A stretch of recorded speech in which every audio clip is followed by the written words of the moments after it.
What's going on, everybody? Welcome to another brand new installment of Renegades Reviews, exclusively here as always on the Casa D18 Studios channel. I, of course, am your host, the Renegade JJ Williams, and today we enter our final week of films from inside the Disney Vault. And today I'm going to take a look at Fantasia 2000, starring Steve Martin, Quincy Jones, Bette Midler, James Earl Jones, Angela Lansbury, and Penn and Teller.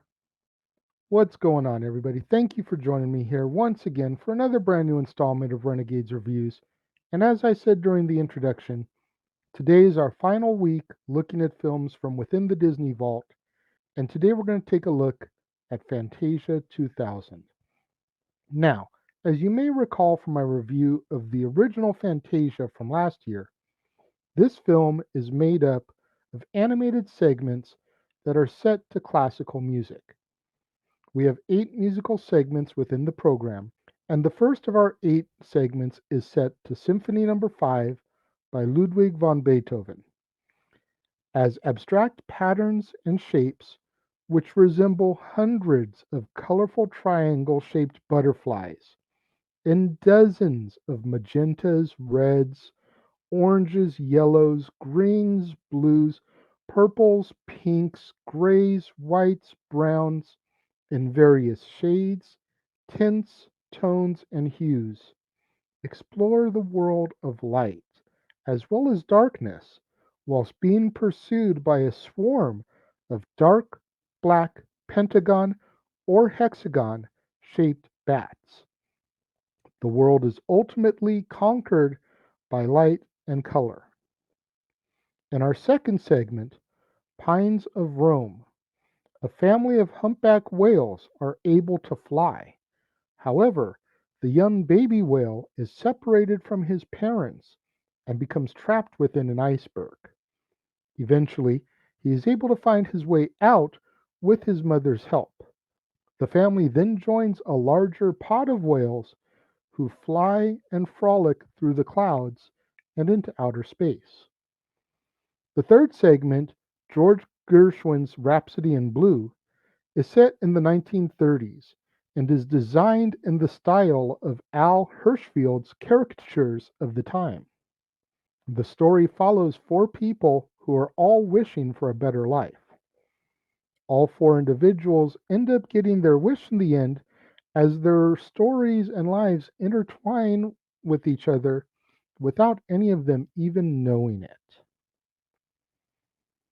Based on the fairy tale The Steadfast Tin Soldier by Hans Christian Andersen, our fourth tale is scored by Piano Concerto No. 2, Allegro Opus 102, and is about a broken toy soldier with only one leg who falls in love with a toy ballerina and protects her from an evil Jack-in-the-Box. As we enter into the halfway point, story number 5 is to the Carnival of the Animals finale, as a flock of flamingos tries to force a slapstick member who enjoys playing with a yo-yo to engage in the flock's dull routines. Up next is the only segment from the original Fantasia to be featured within Fantasia 2000, The Sorcerer's Apprentice by Paul Dukas, which is based on a 1797 poem by Goethe, and it features Mickey Mouse, who is the apprentice of Yensid, who attempts some of his master's magic tricks before he knows how to control them. Now, our seventh segment are Marches 1 through 4 of Pomp and Circumstance by Edward Elgar, and the story is based on Noah's Ark from the book of Genesis, and it features Donald Duck as Noah's assistant and Daisy Duck as his wife. And Donald is given the task of gathering the animals to board the ark, and in the process, he misses, loses, and then reunites with Daisy. The final segment is the 1919 version of Igor Stravinsky's Firebird Suite, as a sprite is awoken by her companion, an elk, and in turn accidentally awakens a fiery spirit of destruction within a nearby volcano, who then proceeds to destroy the forest and seemingly the sprite. The sprite survives, however, and the elk then encourages her to restore the forest to its normal state, which she does as our final segment and our movie in general comes to its end. So I gotta admit to you guys, when I walked into Fantasia 2000 to watch it, I was expecting the worst. I was expecting to be bored very much like I was during the original Fantasia, which I talked about last year. But I was definitely surprised. I don't know if it was the song selections.